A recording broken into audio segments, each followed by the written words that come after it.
friends, it's Amanda here, and today it's time for my March favorites.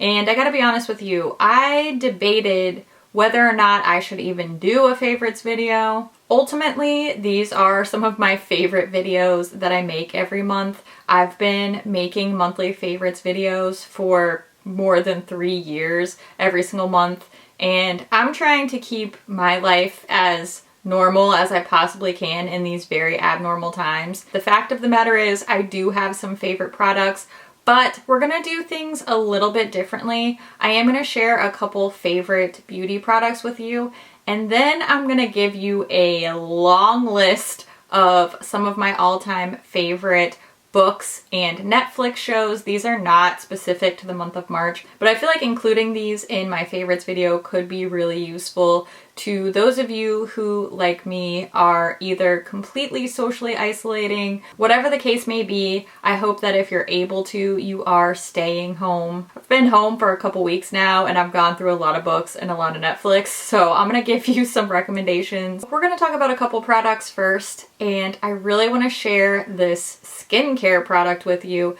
This is the Ultra Hydrating Facial Oil from Good Molecules, and this little tiny bottle has really been serving me well. It looks like I've barely used any, even though I've been using it all month long. I have very, very dry skin, so I just swear by oils.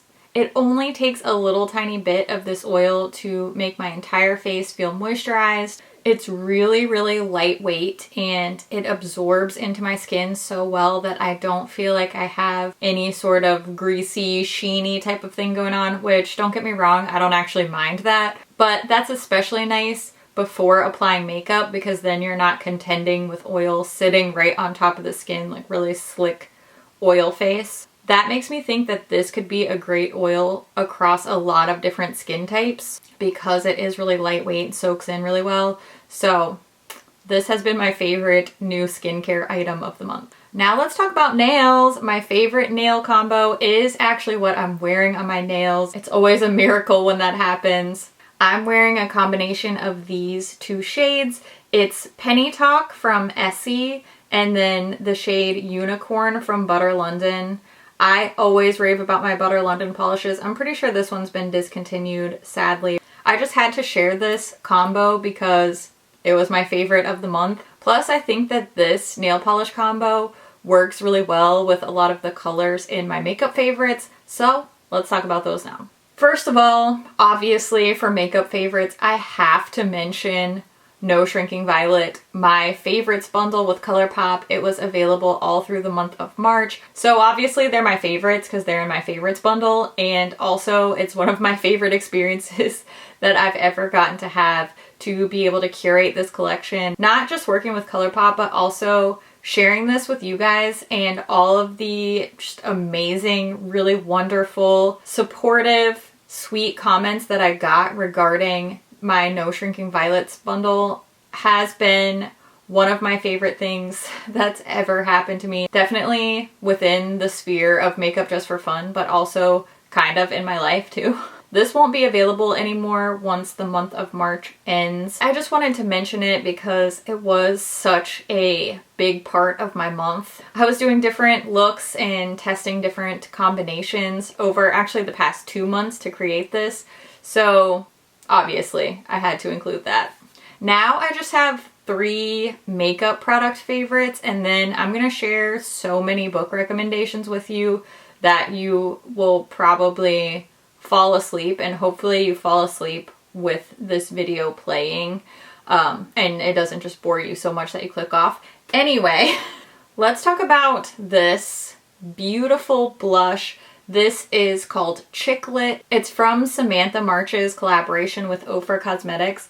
I love this blush so much. I raved about it in the review that I posted a while back. I haven't felt compelled to reach for any other blush but this one since this arrived. I love that I can customize the color and the finish. The powder is so soft. I actually have to be careful when I dip my brush in because it's really pigmented and it's just such a beautiful blush. I could not be more excited about this, not just because Samantha is my friend, but because this blush is seriously so gorgeous.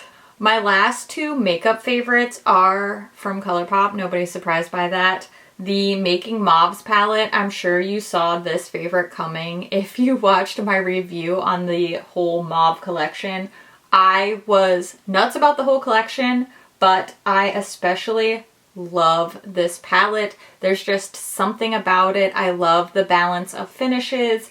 I've never really been hooked on a cool tone palette before, I don't think. Not that I remember. Maybe I have. At least not that I remember. But I am hooked on this palette. I don't know what it is about it. The packaging is beautiful. Quality and performance of the shades is beautiful. It's a little bit out of my comfort zone because it's very cool toned.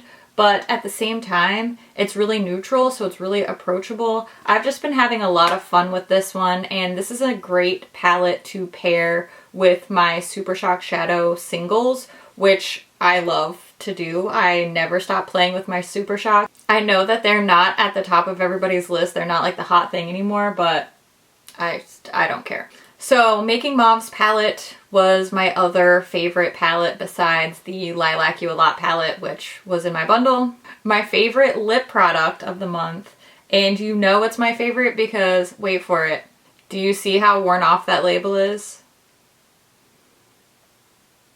This is what the label is supposed to look like, and this is what my favorite shade looks like. See, the word ColourPop is basically gone. This is gone. The whole thing is just completely worn off. That's when you know it's a favorite. So this is the shade Tied Up. I've been wearing it in a bunch of my videos lately. I was carrying it around in my bag when I was leaving my house, which I'm not doing anymore, but I still keep wearing this gloss. So it's definitely a favorite of the month. Okay. Are you ready for a bunch of book recommendations and Netflix show recommendations? I'm going to do the Netflix show recommendations first because there's way less of them. And then I want you to give me yours too.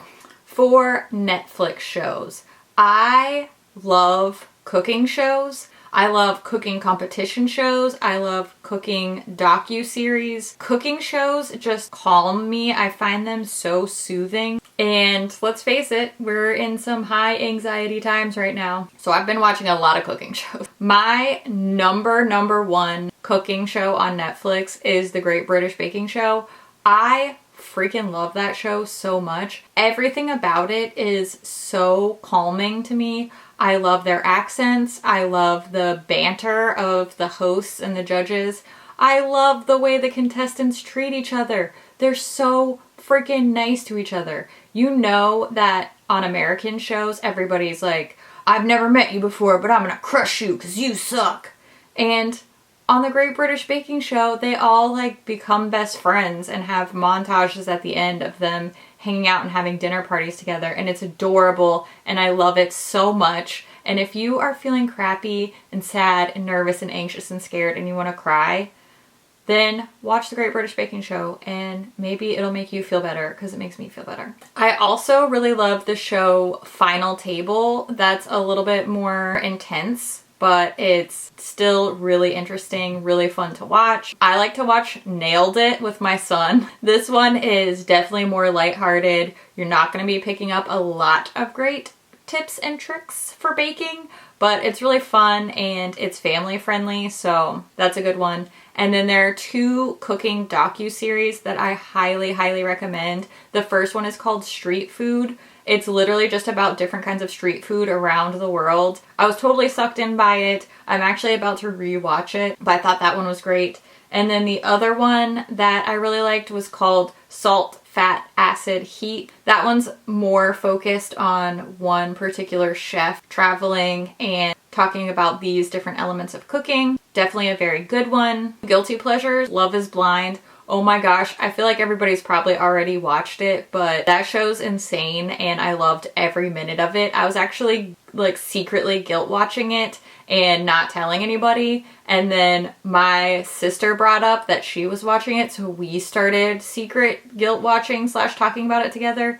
Found out our third sister was watching it. Anyway, don't feel ashamed because everybody's watching it and it's binge-worthy and messy and wonderful and everything that garbage reality TV should be. Highly recommend. Anyway, like I said, don't judge me. Since we just talked about guilty pleasure shows to watch, let me tell you about my guilty pleasure binge reading series. It's the Sookie Stackhouse series by Charlaine Harris. This is the book series that the show True Blood was based off of. I tried to watch True Blood and I couldn't get into it, but I loved these books. I read through them insanely quickly. If you're gonna be home a lot, it's a good one because there are a bunch of books in the series. Yes, it's about magic and vampires and whatever. Don't at me, all right? Let's talk about some more tense mystery, thriller, suspensey type of books. Side note, I got this list from my Goodreads account, and these are all books or series that I gave 4 or 5 stars to, so they are just all around my favorites. So, more intense mystery, thriller, suspense type of books, if you're into that, I have 3 to recommend. One is Sharp Objects by Gillian Flynn, Big Little Lies by Lane Moriarty, and then this book kind of fit into a lot of the categories I'm going to talk about. It's definitely a mystery crime type of book, but it's also got some more offbeat elements to it. It's called Midnight at the Bright Ideas Bookstore. It's written by Matthew J. Sullivan. I like books that fit into multiple categories that I'm about to talk about, so this one kind of qualifies there. Let's talk about some offbeat or fantastical fiction type of books. I love books like this. I'd recommend the Harry Potter series. If you haven't read the Harry Potter books,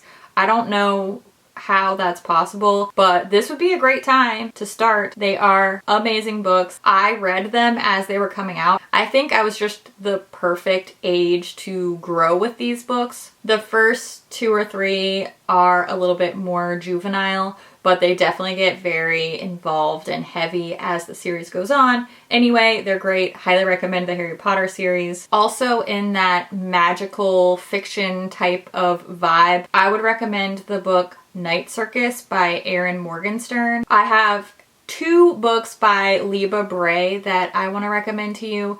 The first, it was a crier. I cried, so it does qualify as one of those emotional, intense type of books, but it's definitely very offbeat fiction. It's called Going Bovine, again by Liba Bray. The other book by her that I love, I rave about, I know I put it in a favorites video at some point in the past. It's called Beauty Queens. It's so funny. Don't let the cover art fool you. This book is very intelligent. There's a lot of tongue-in-cheek humor. It's really weird. I like all of those things, so I really like this book. The last offbeat fiction type of book I want to recommend to you is called What Is Not Yours Is Not Yours by Helen Oyeyemi. I hope I said her last name right. I've read a few of her books. I like her as an author. Her style is kind of weird and I like weird things, but this is my favorite of her books that I've read. It was the kind of book that I just kept thinking about afterwards, so that means it's a good book to me. All right, if you're looking for some intense emotional feels, bring the Kleenex with you. I have 4 books to recommend in this genre, and it doesn't take that much for me to cry, but all of these books make me cry. I cry very easily. Okay, I have a lot of feelings, but these are all criers for me. First one is a book I've read many times. It was an assigned reading in high school, and I loved it. Thank you, Mr. Petrie, for introducing me to this book, even though you will literally never watch this video. It's called She's Come Undone, written by Wally Lamb. Read a couple of his books after reading this one, but She's Come Undone, still my favorite. Water for Elephants. I know this got turned into a movie. I never watched it, but I loved the book. That one's written by Sarah Gruen. I apologize if I mispronounce these names, but I am a human, so sorry for that. A definite crier. These last 2 are criers / love stories. Eleanor and Park by Rainbow Rowell. Oh my gosh, so much crying. Really, really good book, but it's really sad. It's intense. And then Love and Other Words by Christina Lauren. This was one of my favorite books that I read at all last year. Okay, that's it for the emotional books. Last, we're gonna end on a lighthearted note. These are fluffy romance, lighthearted, quick reads. Anna and the French Kiss series. This is a trilogy. Yes, it is YA fiction. I know. I'm about to turn 35, all right? I'm old. I don't care. I like the book. It's written by Stephanie Perkins. Read all 3. Read them in the right order. So good. So, so good. The Hating Game by Sally Thorne. I know some people really dislike those love-hate type of romance books. I really liked this one. I thought it was witty and funny, fun to read. And lastly, The Wedding Date by Jasmine Guillory. Also anything by Jasmine Guillory. I love her books. The Wedding Date is my favorite, but I've read a whole bunch of books written by her. Highly recommend if you like these lighthearted type of reads. Jasmine Guillory is gonna be your girl. Okay, oh my gosh, I just talked for so long. I hope that I found a good balance here with still wanting to share some of my monthly favorite beauty products, but also being a little bit more relevant, more sensitive, more appropriate for the times. That's the word I was looking for. So I hope you found this video helpful. I would love to hear about your favorite books, movies, Netflix shows. Who are you watching on YouTube? What is making you entertained? What is making your brain work? What is helping you through these really hard times? Please share in the comments so I can check it out. I know everybody else will want to hear what your favorite things are too. As always, I appreciate you. I hope that you are staying safe and healthy and happy. Thank you so much for watching, and I'll see you in my next video. Bye. Gosh, I don't even know what month it is. Great. Off to a great start. It's still March. Damn it. All right. Try that again. Ma'am, can you please be quiet? Thank you. I don't know. I don't know what I was going to say just then. You know what happens when I wear green eyeshadow. I just get all thrown off. For people with this, is it, huh? Is this thing on? Shh. These nails also, I don't know what I was going to say. A lot of the, shoot. What am I talking about? I almost said super shock. Dang it. Hold on, my dad's texting me. I think he's worried about me. I didn't reply to my dad's text yesterday, so he was worried about me. Sorry, Dad. I mean, my dad doesn't watch my YouTube channel, but still. And it's called that wasn't even gonna be a word. I think I did. Nope. Okay, bye. Bye. Okay, wash your hands. Stay home. Stay home. Okay, love you. Bye.